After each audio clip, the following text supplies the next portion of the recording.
Assalamualaikum warahmatullahi taala wabarakatuh. Bismillahirrahmanirrahim. Wassalatu wassalamu ala nabiyil Mustafa wa ala alihi ahli sidqi wal wafa amma ba'd. അപ്പോൾ നമ്മൾ ഇന്ന് ചർച്ച ചെയ്യാൻ പോകുന്നത് regional variations in early Islamic legal and ഹദീസ് methodology. അതായത് ഓരോ വ്യത്യസ്തമായ നാടുകളിൽ ഉണ്ടായിരുന്ന ഹദീസ് മെത്തഡോളജി എങ്ങനെയായിരുന്നു, അവിടെ ഓരോ സ്ഥലങ്ങളിൽ രൂപപ്പെട്ട ഓരോ മദ്ഹബുകളിൽ എന്നീ ചർച്ചകളായിട്ടാണ് ഞാൻ എൻ്റെ പ്രസന്റേഷൻ മുന്നോട്ട് കൊണ്ടുപോകാൻ ആഗ്രഹിക്കുന്നത്. അപ്പോൾ ഈ വിഷയത്തിലേക്ക് കടക്കുന്നതിന് മുമ്പ് ഒരുപാട് കാര്യങ്ങൾ നാം ആദ്യമായി മനസ്സിലാക്കണം. അതുമായി ബന്ധിപ്പിച്ച് ഞാൻ വിഷയത്തിലേക്ക് വരാം. ആദ്യമായി നാം മനസ്സിലാക്കേണ്ടത് ഇസ്ലാമിലെ അടിസ്ഥാനപരമായ രണ്ട് പ്രമാണങ്ങളാണ് ഖുർആൻ, ഹദീസ് എന്നുള്ളത്. ഈ ഖുർആനിൽ നാം ഇന്ന് പഠിച്ചുകൊണ്ടിരിക്കുന്ന ഈവൻ ഫിസിക്സ് ആവട്ടെ, കെമിസ്ട്രി ആവട്ടെ, ബയോളജി ആവട്ടെ, സോഷ്യൽ സയൻസ് ആവട്ടെ, ആസ്ട്രോണമി ആവട്ടെ, ഏത് മേഖലയായാലും എല്ലാ ഡിസിപ്ലിനും ഈ ഖുർആനിൽ മെൻഷൻ ചെയ്തിട്ടുണ്ട്. ഈ ഖുർആനിലുള്ള എല്ലാ കാര്യങ്ങളെയും നമുക്ക് ഗ്രഹിച്ചെടുക്കണമെങ്കിൽ ഹദീസിന്റെ ആവശ്യത കൂടി അവിടെ ഉണ്ടായിരുന്നുണ്ട്. അതായത് ഈ ഖുർആന് മാത്രം ഡിപ്പെൻഡ് ചെയ്താൽ നമുക്ക് എല്ലാ ഇൽമുകളും നമുക്ക് അക്സെപ്റ്റ് ചെയ്യാൻ കഴിയില്ല. മറിച്ച് എന്താവണം, ഈ ഖുർആനിനെ മനസ്സിലാക്കുന്നതോടൊപ്പം ഹദീസിനെ കൂടി നാം മനസ്സിലാക്കണം. ഉദാഹരണത്തിന് പറയുകയാണെങ്കിൽ ഈ ഖുർആനിൽ അഖീമുസ്സലാത്ത്, നിസ്കാരം നിർവഹിക്കണം എന്നീ വിഷയത്തിൽ പല സന്ദർഭങ്ങളിലായിട്ട് അല്ലാഹു തആല പറയുന്നുണ്ട്. പക്ഷേ ഇത് എത്ര റക്അത്താണ് നിസ്കരിക്കേണ്ടത്, ഏതെല്ലാം സമയത്താണ് എന്നീ കാര്യങ്ങളൊക്കെ നമുക്ക് മനസ്സിലാക്കണമെങ്കിൽ നാം ഹദീസ് കൂടി ഡിപ്പെൻഡ് ചെയ്യണം. അതോടൊപ്പം ഈ ഹദീസ്, അതായത് പ്രധാനമായും ഈ ഖുർആൻ, ഹദീസ് ഇത് രണ്ടും കമ്പയർ ചെയ്തിട്ടാണ് ഈ ശരിയാത്ത്, അതായത് ഇസ്ലാമിക് ലീഗൽ ഫിഖ് എന്താകുന്നത്, ശരിയാത്ത് ഫോം ചെയ്ത് വരുന്നത്. അപ്പോൾ ഓരോ വിഷയത്തിലും ഓരോ മസ്അലകളിലും വ്യത്യസ്തമായ ഒരുപാട് ഹദീസുകൾ ഉണ്ടാകും. ഓരോ ഹദീസ് തന്നെ വ്യത്യസ്തമായ തുറകളിലൂടെ, വ്യത്യസ്തമായ സനദുകളിലൂടെ വരുന്നുണ്ടാവും. ഇപ്പോ നമ്മുടെ സുന്നസായി നോക്കുമ്പോൾ തന്നെ ഓരോ മസ്അലകളിലും വ്യത്യസ്തമായ, ഇപ്പൊ ഒരു കാര്യത്തെ എണ്ണി പറയുകയാണെങ്കിൽ ഓരോ കാര്യങ്ങളെയും പ്രത്യേകമായിട്ട് എണ്ണിക്കൊണ്ട് ഓരോ വ്യത്യസ്തമായ ഒരുപാട് ബാബുകൾ കൊണ്ടുവരുന്നുണ്ട്. അപ്പോൾ ഇങ്ങനെ ഓരോ ബാബ് കൊണ്ടുവരുന്നതിൽ കൊണ്ടുവരുന്ന ഇമാമിന് അതിന്റെ പിന്നിൽ ഒരുപാട് ലക്ഷ്യങ്ങളുണ്ട്. പ്രധാനമായും ഒരുപാട് റിപ്പോർട്ട് ചെയ്യണം എന്നുള്ള അദ്ദേഹത്തിന്റെ ആഗ്രഹം, പിന്നെ അതേപോലെ തന്നെ ആ വിഷയത്തിന്റെ ഗൗരവം അറിയിക്കുക. അപ്പൊ പിന്നെ കുട്ടികൾക്കിടയിൽ ആ വിഷയത്തിൽ ഒരു നശാത്ത് ഉണ്ടാക്കണം എന്നുള്ള ഇത്തരത്തിലുള്ള ഒരുപാട് ലക്ഷ്യങ്ങൾ എന്താണെന്നുണ്ട് ഈ ഇമാമാർക്കിടയിൽ ഉണ്ടാകുന്നത്. അതുകൊണ്ടാണ് വ്യത്യസ്തമായ ഓരോ ഹദീസുകൾ, ഒരു ഹദീസ് തന്നെ വ്യത്യസ്തമായ തുറകളിലൂടെ ഉണ്ടായി വരുന്നത്. അപ്പോ ഇത്തരത്തിൽ നാം നോക്കുമ്പോൾ ഓരോ സ്കോളേഴ്സ് പിന്നീട് ഇങ്ങനെ ഓരോ കാലത്ത് ഇങ്ങനെ ഓരോ നാട്ടിൽ വ്യത്യസ്തമായ കൺസെപ്റ്റുകൾ ഉണ്ടായി വരുന്നുണ്ട്. അപ്പൊ അതിലേക്ക് ഞാൻ ബന്ധിപ്പിച്ച് ഞാൻ പറയുകയാണ്. അപ്പൊ ഓരോ ഹദീസുകളും ഓരോ പണ്ഡിതന്മാർ സ്വീകരിച്ച്, അങ്ങനെ ഓരോ പണ്ഡിതന്മാരെ സ്വീകരിക്കുന്ന വഴിയാണ് വ്യത്യസ്തമായ ഓരോ സ്കൂൾ ഓഫ് തോട്ട്, അതായത് ഓരോ മദ്ഹബുകൾ ഇങ്ങനെ രൂപീകരിച്ചുണ്ടായി വരുന്നത്. ഇനി നമ്മുടെ നബിത്തങ്ങളുടെ കാലം എടുക്കുകയാണെങ്കിൽ പ്രധാനമായും അന്ന് എല്ലാവരും ഡിപ്പെൻഡ് ചെയ്ത നബിത്തങ്ങളായിരുന്നു. കാരണം ഹദീസുകളൊക്കെ അടിസ്ഥാനപ്പെടുത്തി നോക്കുമ്പോൾ അന്ന് എല്ലാവരും കൂടി ഡിപ്പെൻഡ് ചെയ്തത് നബിത്തങ്ങളെ ആയിരുന്നു. പിന്നീടുള്ള ഓരോ റീജിയനിലാണ് വ്യത്യസ്തമായ ഒരുപാട് കൺസെപ്റ്റ് രൂപപ്പെട്ട് വരുന്നത്.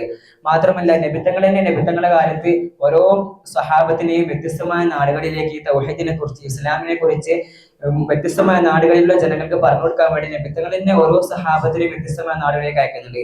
ഉദാഹരണത്തിന് നോക്കുമ്പോൾ മുആദിബിൻ ജബൽ തങ്ങളെ യമനിലേക്ക് അയക്കുന്നുണ്ട്.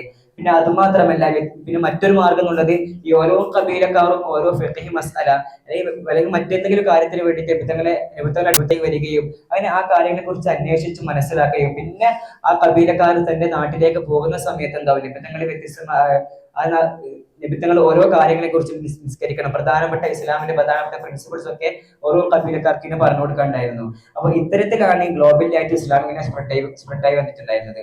ഇനി നേരത്തെ പറഞ്ഞതുപോലെ ഓരോ വ്യത്യസ്തമായ നാടുകളിൽ ഓരോ കൺസെപ്റ്റുകൾ ഉണ്ടായി വരുന്നുണ്ട്. ഇതൊക്കെ ഉണ്ടായി വരുന്നത് ഈ പണ്ഡിതന്മാരുടെ ഇജ്തിഹാദ് അനുസരിച്ചിട്ടാണ് ഉണ്ടാകുന്നത്.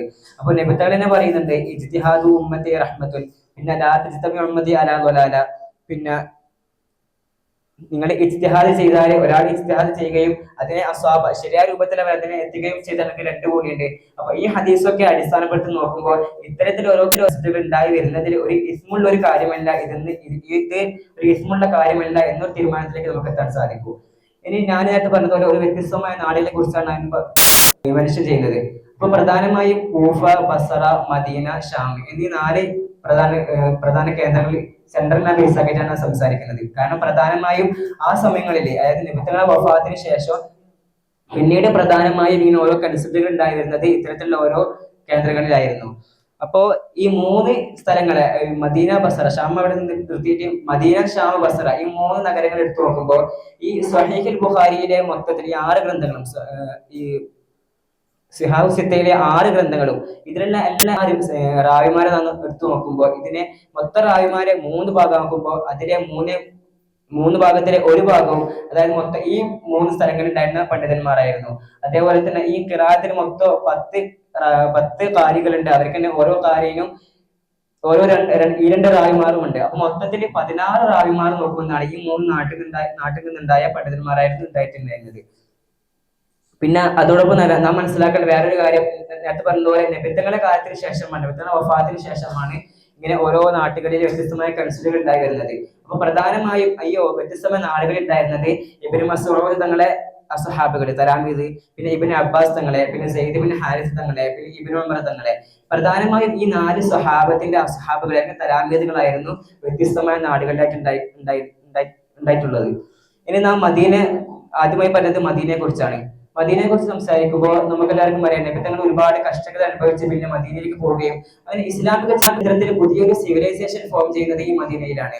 അവിടെ ഖുലഫാ റാഷിദീങ്ങളായാലും അവിടെയൊക്കെ എന്താണ് പൊളിറ്റിക്കലി അല്ലെങ്കിൽ സോഷ്യൽ എക്കണോമിക്കലി നോക്കുമ്പോൾ പ്രധാനപ്പെട്ട ഒരു മർക്കസ് കേന്ദ്രമായിട്ടുണ്ടായിരുന്നത് മദീനയായിരുന്നു. പിന്നീട് ഈ അമവി കാലത്ത് ഈ മദീന പൊളിറ്റിക്കലി ആയിട്ട് ഈ അവരുടെ സെന്റർ ഡമസ്കസിലേക്ക് മാറ്റുന്നുണ്ട്. പക്ഷെ ഈവൻ ആ സമയത്ത് പോലും ഒരു വിജ്ഞാന കേന്ദ്രമായിട്ട് തന്നെയായിരുന്നു ഈ മദീന അറിയപ്പെട്ടിരുന്നത്. പിന്നെ നേരത്തെ പറഞ്ഞതുപോലെ മദീനയിൽ പുതുതായി ഉണ്ടായ ഒരു കൺസെപ്റ്റ് ആണ് അമലു അഹ്ലിൽ മദീന എന്നുള്ളത്. അതായത് മദീനക്കാർ അവരുടെ പ്രൊഫറ്റിക് ട്രഡീഷൻസ് അവർ ലോക്കൽ ജഡ്ജ്മെന്റ് വിഷയത്തിലായാലും അല്ലെങ്കിൽ ഈ കമ്മ്യൂണൽ കസ്റ്റംസിന്റെ വിഷയത്തിലായാലും ഈ പ്രൊഫറ്റിക് വൈസ് നബിത്തങ്ങൾ ആ ഒരു ട്രഡീഷൻ അവർ പൂർണ്ണമായി ഫോളോ അപ്പ് ചെയ്തിരുന്നു. അപ്പൊ ഇത്തരത്തിലുണ്ടാണ് മദീനക്കാർ എന്താണോ ചെയ്തു വന്നത്, കാരണം അത് നബിത്തങ്ങളായിട്ട് നേരിട്ട് എല്ലാ കാര്യങ്ങളും കരസ്ഥമാക്കി എടുത്തതാണ്. അപ്പൊ മദീനക്കാർ എന്താണോ ചെയ്തത് ആ രൂപത്തിലേക്ക് എടുക്കുന്ന ആ ഒരു രീതി അവിടെ ഉണ്ടായിരുന്നു. അതാണ് ഈ അമൽ അഹ്ലിൽ മദീന എന്നുള്ള കൺസെപ്റ്റ് കൊണ്ട് ഉദ്ദേശിക്കുന്നത്. അതേപോലെ തന്നെയാണ് അപ്പൊ ഈ ഒരു കൺസെപ്റ്റ് രൂപത്തിലാണ് അവിടെ മാലിക് മദ്ഹബിലേക്ക് ഒരു മാലിക് അനസ് തങ്ങളുടെ ഈ ഒരു മാലിക് മദ്ഹബ് സ്കൂൾ ഓഫ് തോട്ട് അവിടെ രൂപപ്പെട്ട് വരുന്നത്. പിന്നെ ഇവിടെ മദീനയിൽ ഉണ്ടായിരുന്ന പ്രധാനപ്പെട്ട സ്കോളേഴ്സ് ആണ് സഈദ് ബിൻ മുസയ്യിബ് തങ്ങള്. അതായത് അബൂ ഹുറൈറ തങ്ങളുടെ മകളുടെ ഭർത്താവാണ് ഈ സഈദ് ബിൻ മുസയ്യിബ് തങ്ങൾ. നമുക്കെല്ലാവർക്കും അറിയാം ഈ അബൂ ഹുറൈറ തങ്ങളെ ഒരുപാട് ഹദീസ് റിപ്പോർട്ട് ചെയ്ത ആൾക്കാരിൽ ഏറ്റവും മുൻപന്തിയിൽ നിൽക്കുന്ന ഒരാളാണ് അബൂ ഹുറൈറ തങ്ങൾ. കേവലം 3-4 വർഷം മാത്രമേ നബിത്തങ്ങൾ കൂടെ ഉണ്ടായിട്ടുള്ളൂ. എന്നിട്ടും ഒരുപാട് ഹദീസുകൾ അബൂ ഹുറൈറ തങ്ങൾ റിപ്പോർട്ട് ചെയ്യുന്നുണ്ട്. അപ്പൊ ഈ അബൂ ഹുറൈറ തങ്ങളുടെ മകളുടെ ഭർത്താവായിരുന്നു സഈദ് ബിൻ മുസയ്യിബ് തങ്ങൾ. അപ്പൊ അദ്ദേഹം ഒരുപാട് ഹദീസുകളെയും റിപ്പോർട്ട് ചെയ്യുന്നുണ്ട്. പിന്നെ മറ്റൊരു സ്കോളറാണ് റബിയ ബിൻ റബാ എന്നുള്ള തങ്ങൾ. ഇനി നമ്മൾ കൂഫയെ കുറിച്ച് പരാമർശിക്കുമ്പോൾ അവിടെ പ്രധാനമായി ഉണ്ടായിരുന്ന ഒരു കൺസെപ്റ്റ് ആണ് ഈ എന്നുള്ള കൺസെപ്റ്റ്. അതായത് ഇതിനെ ടിയാസാക്ക. ഇപ്പൊ ഒരു ഹദീസ് കിട്ടിയാൽ പ്രധാനമായും ഹദീസിനെ ഫോക്കസ് കൊടുക്കുക. പിന്നെ ഒരു ഗരീബായ ഹദീസാണ് ഉണ്ടെങ്കിൽ പോലും അവിടെ റഈന് പ്രാധാന്യം കൽപ്പിച്ചുകൊണ്ട് അവിടെ എന്താണോ ആ കോണ്ടക്സ്റ്റിൽ എന്താണോ അക്സെപ്റ്റബിൾ ആയത് അതായത് സ്വീകരിച്ചത്. പ്രധാനമായും ഗരീബായ ഹദീസുകളൊക്കെ മാറ്റി നിർത്തി റഈനായിരുന്നു കൂഫയിലായിരുന്ന ആൾക്കാരെ പ്രാധാന്യം കൽപ്പിച്ചിട്ടുണ്ടായിരുന്നത്. ഈ പ്രധാനമായും ഈ അമവി അബ്ബാസി കാലത്താണ് ഒരു ഇന്റലക്ച്വൽ സെന്റർ ആയിട്ട് തന്നെ ഈ ഒരു കൂഫ മാറുന്നത്. അവിടെയാണ് ഈ അബൂ ഹനീഫ ഹനഫി സ്കൂൾ അവിടെയായിരുന്നു ഉണ്ടായി വരുന്നത്. ഈ തുറുഖുൽ കിതാബത്തിന്റെ വിഷയത്തിൽ പ്രധാനമായും 2 കാറ്റഗറി ഉണ്ട്. അതായത് ത്വരീഖുൽ മുത്തകല്ലിമീനുണ്ട്, പിന്നെ ത്വരീഖുൽ ഫുഖഹ ഉണ്ട്. അപ്പൊ ത്വരീഖുൽ മുത്തകല്ലിമിലാണ് ഈ പ്രധാനമായും വേറെ കാര്യം മനസ്സിലാക്കേണ്ടത് വിഷയത്തിലേക്ക് വരാം. ഈ പ്രധാനമായും ഈ ഒരുപാട് സ്കൂളുകൾ ശരിക്കും ഈ ഒരു മദ്ഹബിന്റെ ആവശ്യകത യഥാർത്ഥത്തിൽ ഉണ്ടായിട്ടില്ല. ഓരോ ആൾക്കാർക്കും അവർ സ്വന്തം മുജ്തഹിദായിട്ട് ആർക്കൊക്കെ ജീവിക്കാൻ പറ്റുന്നു അവരൊക്കെ ആ രൂപത്തിൽ ജീവിച്ചു വരാം. പിന്നെ ഇത്തരം ഇജ്തിഹാദ് ചെയ്യാൻ കഴിയാത്തവർക്കാണ് ഈ മദ്ഹബ് എന്നുള്ള ഈ ഒരു സ്കൂൾ ഓഫ് തോട്ട് ഫോം ചെയ്തു വന്നത്. അപ്പൊ പണ്ട് കാലത്ത് ഒരുപാട് മദ്ഹബുകൾ ഉണ്ടായിരുന്നു. പിന്നെ ഇതിനെന്താണ് ഒരുപക്ഷെ അവരുടെ ആ ഒരു ഇമാമിന്റെ തലാമീദുകൾ ഇത് റെക്കോർഡ് ചെയ്യാത്ത വിഷയത്തിൽ അല്ലെങ്കിൽ മറ്റെന്തെങ്കിലും കാരണത്താലാണ്, ഹിസ്റ്റോറിക്കൽ ആയിട്ടുള്ള എന്തെങ്കിലും ഒരു കോണ്ടെക്സ്റ്റ് കാരണത്താലായിരുന്നു ഓരോ മദ്ഹബുകൾ നമുക്ക് മുന്നിൽ വെച്ച എല്ലാ അഹ്കാമുകള് എല്ലാ കാര്യങ്ങളും എന്തായിരുന്നു നമുക്ക് മിസ്സായി പോയത്. അപ്പോൾ ഈ സ്ട്രക്ചർഡ് ആയിട്ട് വന്ന 4 മദ്ഹബുകൾ മാത്രമാണ് നിലവിലെ മൊത്തത്തിൽ ഇങ്ങനെ ഉണ്ടായിട്ടുള്ളത്. അപ്പൊ നേരത്തെ പറഞ്ഞതുപോലെ 2 രൂപത്തിലാണ് ഈ തുറുഖുൽ കിതാബിനെ കാണപ്പെടുന്നത്. അതായത് ത്വരീഖുൽ മുത്തകല്ലിമീനുണ്ട്, ത്വരീഖുൽ ഫുഖഹ ഉണ്ട്. അപ്പൊ ത്വരീഖുൽ മുത്തകല്ലിമിലാണ് ഹനഫി ഒഴികെയുള്ള ബാക്കി 3 മദ്ഹബുകളും ഈ ത്വരീഖുൽ മുത്തകല്ലിമീന പെടുന്നത്. അതായത് അവർക്ക് ഈ ഫിഖ് നേരത്തെ പറഞ്ഞ ഹദീസ് എന്നാണ് ഒരു ശരിയാത്ത്, ഹദീസും ഖുർആനും കൂടിയിട്ടാണ് ഓരോ ശരിയാത്തിനെ രൂപപ്പെട്ടു വരാം. അപ്പൊ അത്തരത്തിൽ നോക്കുമ്പോൾ മൂന്ന് ഹനഫി ഒഴികെയുള്ള ബാക്കി മൂന്ന് മദ്ഹബ് ഈ രൂപത്തിലുണ്ടാകുന്നത്. അതായത് അവർ ആദ്യം എന്താക്കും, ഒരു അസിൽ ഉണ്ടാക്കിയിട്ട് പിന്നെ ആ അസിലിൽ നിന്നാണ് ഓരോ ഹുക്മുകൾ എന്താണ് യോജിപ്പിച്ചുകൊണ്ട് ഓരോ മസ്അലകൾ രൂപപ്പെട്ട് വരാം. നേരെ മറിച്ച് ത്വരീഖുൽ ഫുഖഹ അതായത് ഹനഫി മദ്ഹബിലേക്ക് നോക്കുമ്പോൾ അവിടെ എന്താണ്, ഈ അബൂ ഹനീഫ തങ്ങൾക്ക് അദ്ദേഹത്തിന്റെ സ്വതന്ത്രതുണ്ട്, അദ്ദേഹത്തിന് ആദ്യം ഒരു അസിൽ അറിയാം. പക്ഷെ എന്താണ്, അദ്ദേഹം ഈ അസിൽ പുറ കമ്മ്യൂണിറ്റിക്ക് പറഞ്ഞു കൊടുക്കാതെ ഓരോ മസ്അലകൾ ഇങ്ങനെ പറഞ്ഞു കൊടുക്കേണ്ടായിരുന്നു. ഒരു തദ്വീർ, ഒരു ക്രോഡീകരണം ആ സമയത്ത് ഉണ്ടായിട്ടില്ല. പിന്നീട് എന്താണ്, അദ്ദേഹത്തിന്റെ അസ്ഹാബുകളും ബാക്കിയുള്ള ഒരുപാട് സ്കോളേഴ്സുകളെ ഇങ്ങനെ ഓരോ മസാലകളെ മനസ്സിലാക്കിയിട്ട് പിന്നെയായിരുന്നു ഈ ഓരോ അസലുകൾ എന്തായത് അവർ അസലുകൾ ഉണ്ടാക്കിയിട്ട് ഒരു തദ്വീൻ രൂപത്തിലേക്ക് ഉണ്ടായി വന്നത്. വേറെ മനസ്സിലാക്കേണ്ടത്, ഈ അബൂ ഹനീഫ തങ്ങൾ യഥാർത്ഥത്തിൽ ഈ ഒരു മസാലൊന്നും റെക്കോർഡ് ചെയ്തിരുന്നില്ല. അദ്ദേഹത്തിന്റെ തലാമിയതായ അബൂ യൂസുഫും മുഹമ്മദ് ബിൻ ഹസൻ ഷെയ്ബാനി ഇവർ രണ്ടാളും കൂടിയിട്ടാണ് ഈ ഹനഫി സ്കോളർ ഇതിലുള്ള എല്ലാ റൂൾസുകളും അവരാണ് റെക്കോർഡ് ചെയ്ത് വന്നിട്ടുണ്ടായിരുന്നത്.